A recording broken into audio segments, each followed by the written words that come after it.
Presented by Ceramic Speed, part of the victory.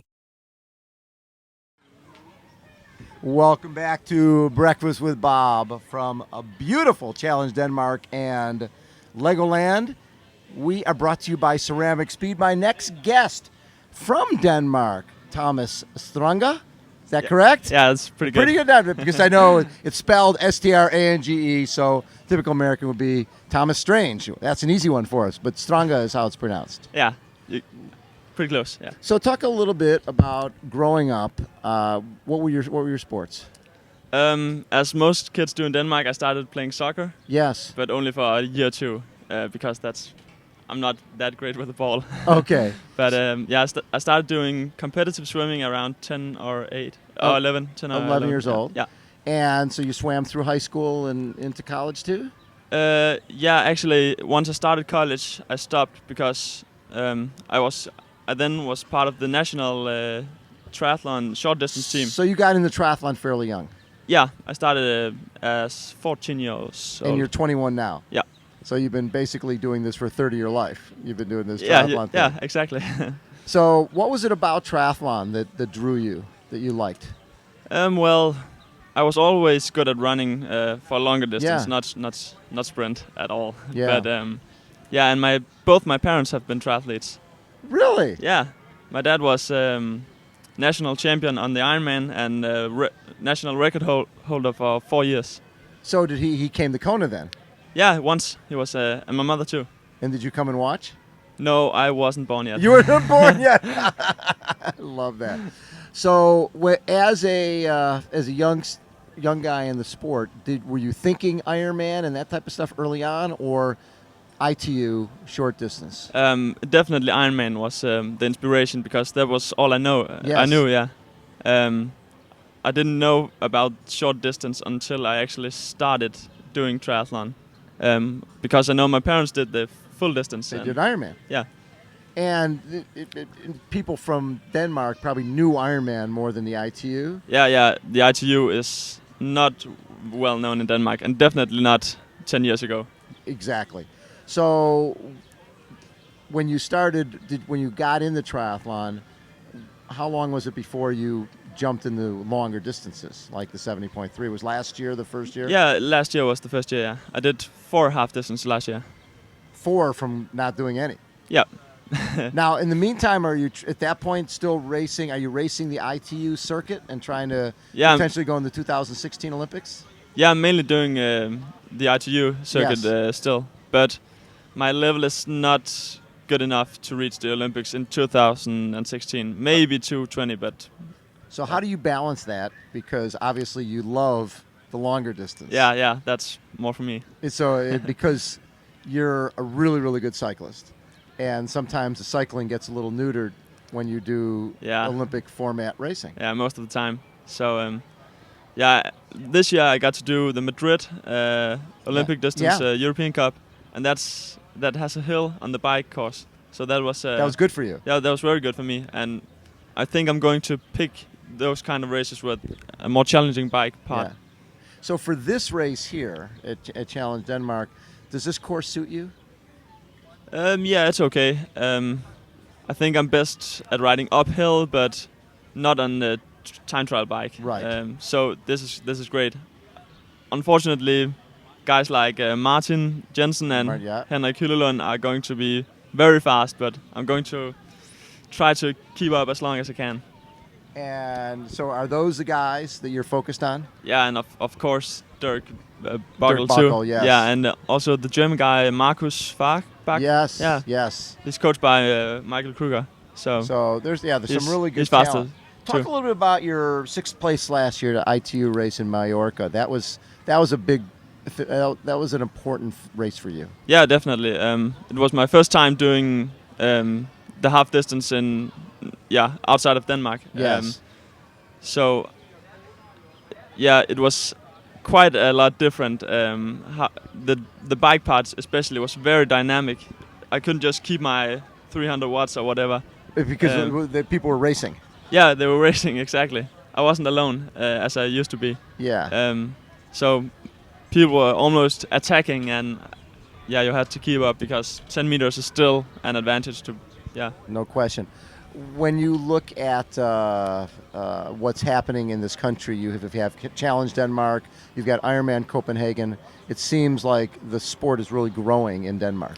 Yeah, it has really grown, especially the last 2-3 years. Yeah. Almost everyone is doing Ironman now.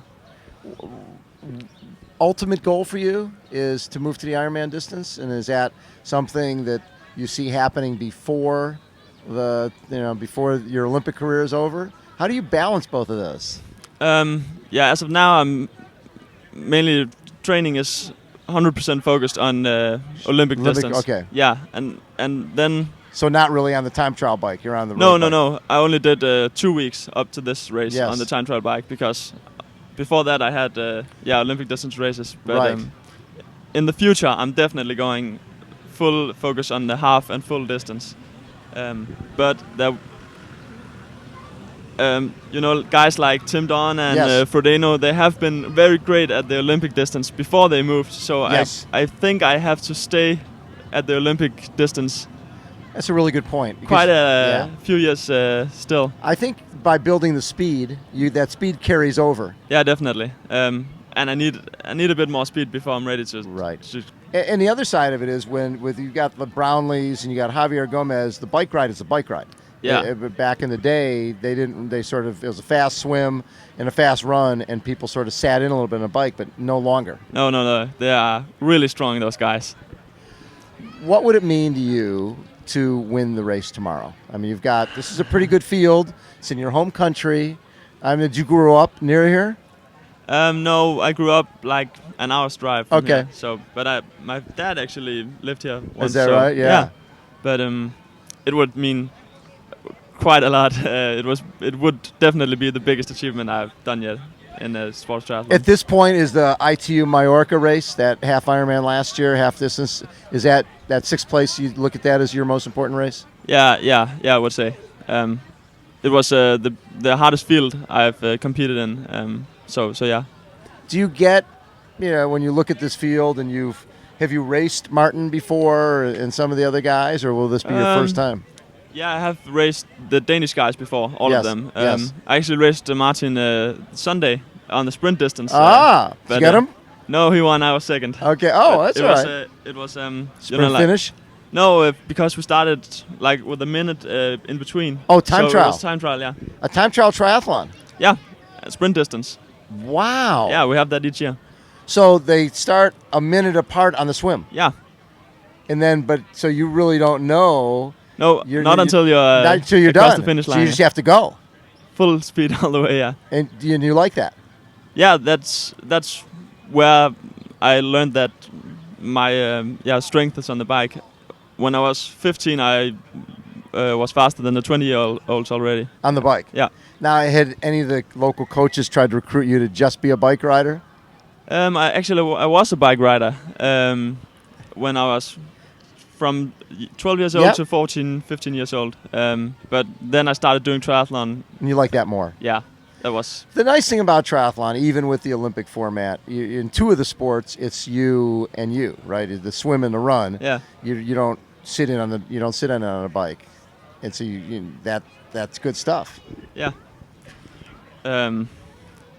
Excuse me. Can you... No. So what you liked when you're bike racing, you're so dependent on the other guys. Yeah. The whole drafting format, like and so you like the triathlon because even though there's some drafting on a bike, it's still an individual sport at the end of the day. Yeah, and I really like that part. Also, I was a competitive swimmer at that point when I was bike racing too. So, and I was good at distance running in school. So you had all the skills. Exactly. So I love it. So you think it's a little bit of a long shot to make the 2016 team in the Olympics? Yeah, because you already have to have a lot of points now, and I do not have that. Okay, so you probably won't even get to your Olympic trials.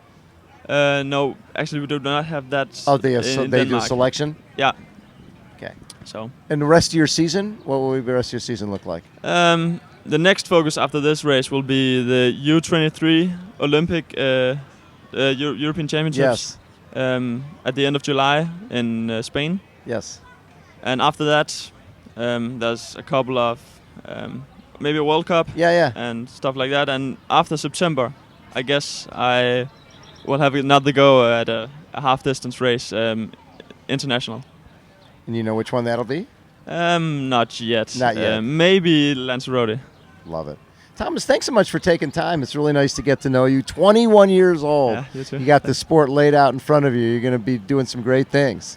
Yeah, thanks. I hope so. All right. And hopefully when you win tomorrow, we can come chat again. I would love to. Thomas Ranga has been our guest. Again, we are brought to you by Ceramic Speed. This is Breakfast with Bob from Challenge Denmark and spectacular Legoland. Hold on, everyone. We will be right back. Presented by Ceramic Speed, part of the victory.